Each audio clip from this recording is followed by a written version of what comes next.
So this morning I went back to church in person, and that was quite an experience. And I hadn't done that for a few months, but I'm glad that I did. Now, to be honest, I had to, because I had to help out with the Bible reading, and that was the push that I needed to go back. But I'm glad that it happened, and I really enjoyed it. And I wonder if for you, if you're hesitant, you're wondering, should I not? Yeah, consider it. I think it's as good as it gets. The numbers are low. Lots of people are being vaccinated, but also the church is doing everything that they can to make it as safe as possible. And I think maybe why not? Consider if you have the opportunity and it's safe for you to do so, to go back to church as a person, because I think it's so different from experiencing it on YouTube, on Zoom, which is they're doing a great job with that. But it will always be different from experiencing in person and being involved in relationship with one another, which is what church is all about, that relationship with God and also a relationship with one another, especially around His Word. So I thought what I would do is just run through very quickly, my experience this morning, in church, in person, and what I felt like. And also,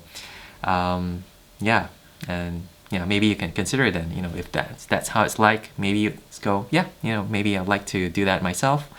Or if you think that you need to wait, that could be a good reason to do so as well. So what happened today? I went into church early. We had a prayer meeting. So that was half an hour before the service started. For me, it was a prayer meeting for the pastor, for those doing the announcements, and me reading the Bible, and also the person doing the prayer.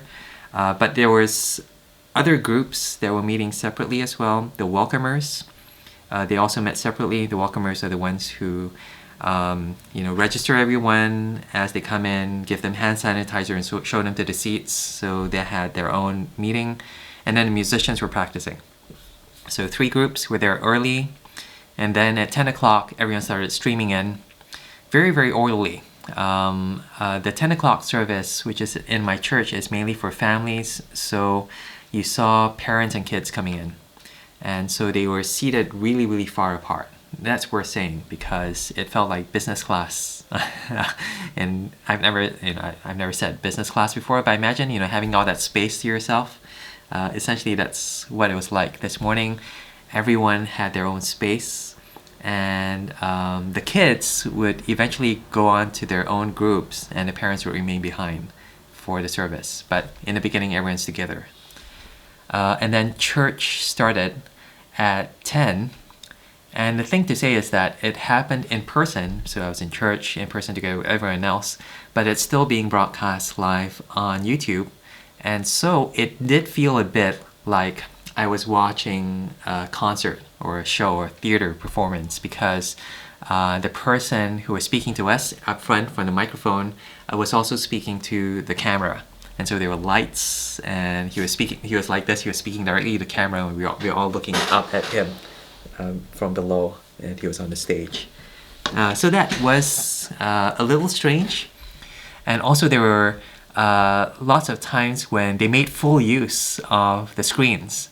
So instead of people holding their Bibles now, they have the option of taking a Bible, and then as they leave, they can then kind of like isolate it and they'll clean it and stuff. But most of them actually just looked at their own Bibles or their phones, or they put them on the screens. So the kids' talks, that was on the screen.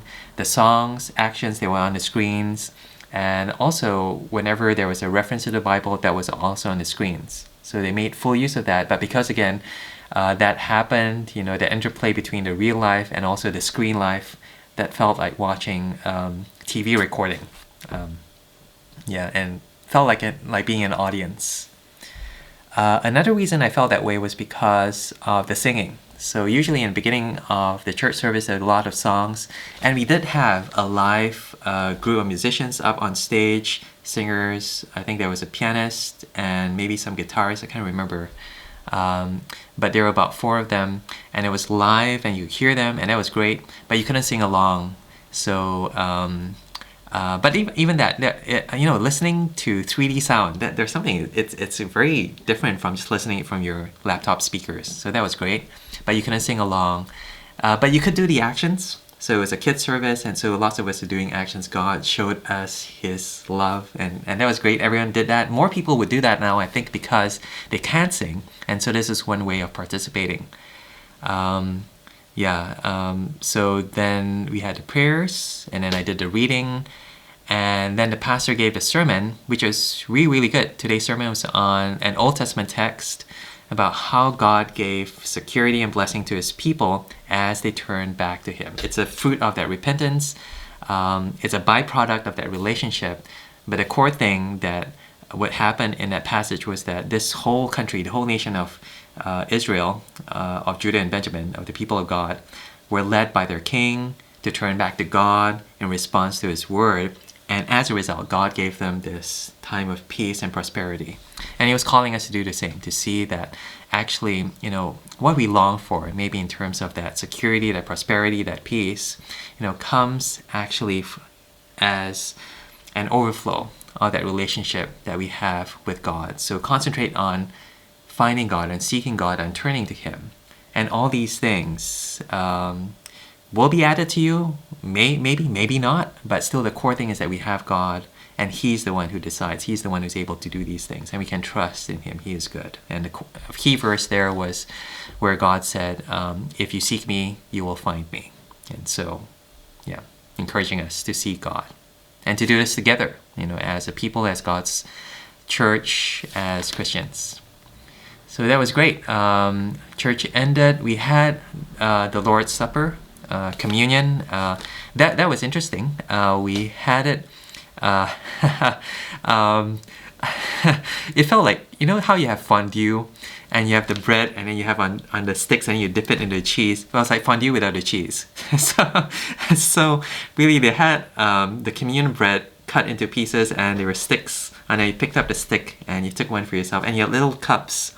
It was like being in a Baptist church again, having little cups of actually it was actually alcohol. So that's slightly different from being a Baptist church where they typically use Ribena or something. But yeah, you had that. It was personalized communion. Everyone joined in together though to do that together, and that was special. And so so we did that after church. And after that, you weren't supposed to talk to one another. They asked you to leave quietly and orderly out of the hall, but we were able to gather in the field just outside of church. There was this patch of grass, and in groups of 6, you're able to talk with one another 2 meters apart from one another, and we did that, and that was fun. Actually, we probably spent as much time doing that, chatting with one another. The time went so quickly, having that conversation. It was as long doing that as we did, gathering in church, singing, well, not singing, listening to the songs and listening to the sermon, as we did, chatting with one another. And I wonder if just for that reason, just being able to see one another at the end of church, catch up, have just a real conversation. And by real, no, it's not like some deep thing. We were talking about my groceries. we were talking about, I was talking to a guy who was talking about cycling and telling me stories about that. That's the kind of thing we talked about. Just normal conversation. And I wonder if just because of that, you want to go back. That would be a good reason, I think. Yeah. So, and that was that. Yeah, that was church this morning. Very, very enjoyable again. Very different, again, from watching it from screen. Just having that, engagement with people, either from even from a distance. That felt refreshing. But then at the end, being able to talk with another live human being, 5 other people in a group of 6. That was great. That was ace. And I don't know what this does for you. Maybe for some of you, you're thinking, I'm going to hold on, I'm going to wait for a while. Well, I think that's okay. Then make the full use of, the online platforms, engage with that. One thing that we are able to do online that we aren't able to do in person is to be able to sing. And it just made me think, I'm going to sing louder. I'm definitely going to sing. And next time we're able to together as a church, so why not make the most of that platform and that opportunity. And then if you do want to come back, then make the most of that as well. Stay back. talk to someone, even if it's just one person. Maybe you could make that difference for that person you're talking to. Maybe they haven't had a friend to just say hi to for a long while. And I think that would be very, very special and very worthwhile to do that. So yeah, that was my experience. For what it's worth, it was great. Thank you so much to the church that I go to. Thank you so much to the leaders. Thank you so much to everyone who did go this morning and the people I talked to at the end especially. It was really, really fun. I hope you know that. It was really, really engaging. It was really, really fulfilling, and helped me a lot. I have, for myself, I do have these fears and hesitations, and you helped me get over those. And that was just such a blessing to me. So yeah, thanks.